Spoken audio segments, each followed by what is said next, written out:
Today I'm talking about the Elgato prompter. Is it the ultimate tool for content creation or just another overpriced gimmick? Let's break it down. So you want to look like a pro, sound smooth, and never forget your lines. Easy solution, a teleprompter. But here's the catch. Teleprompters can either be a game changer or a crutch that makes you sound like a robot. Why use a teleprompter?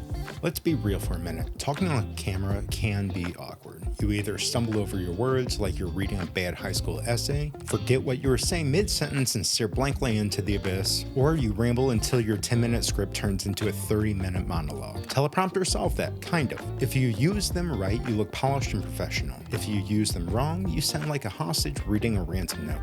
Elgato prompter versus traditional teleprompters.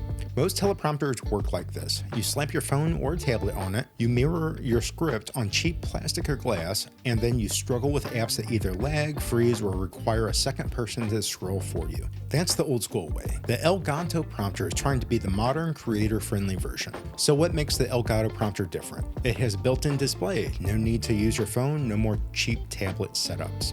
It works with Elgato software. If you're already in the Elgato ecosystem, it just syncs.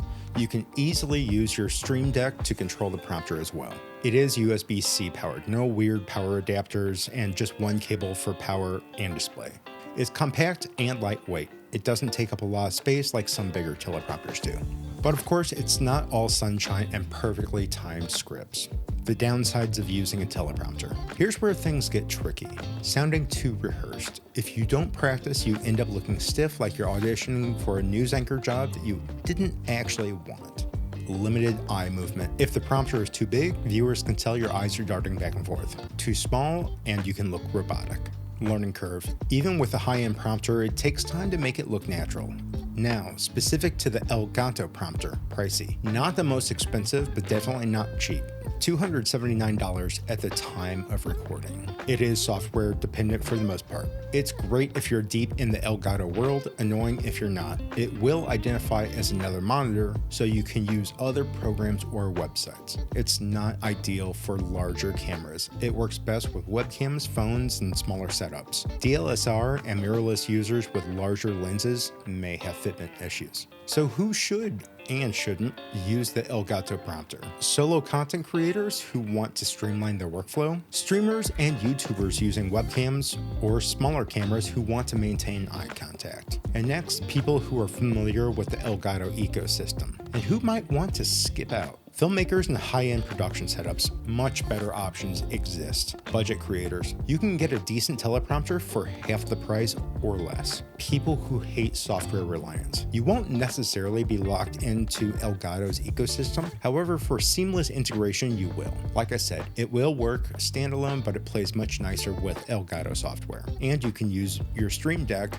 to control it. Final thoughts. Do you need a teleprompter? Here's the bottom line. A teleprompter won't make or break your content. If you use it well, it's like having a cheat code for perfect delivery every single time. If you rely on it too much, you risk sounding robotic and disconnected. Is the Elgato prompter the best teleprompter ever? I don't have enough experience to answer that for you. But is it a smart buy for content creators looking for a seamless setup? Absolutely. So before you drop that cash, ask yourself, do you want a teleprompter or do you just need to practice talking to the camera? There is good news on this. If you immediately get nervous talking to a camera, the mirrored screen where your script is displayed helps obscure your camera or phone. Before you make the investment, try using a teleprompter website to try it out. I've used qprompter.com before I invested in the Elgato prompter. It certainly worked with my phone or camera behind the monitor I was using. It was a little bit of a balancing act between the website controls and recording. Like I said before, this is where the Elgato universe comes in.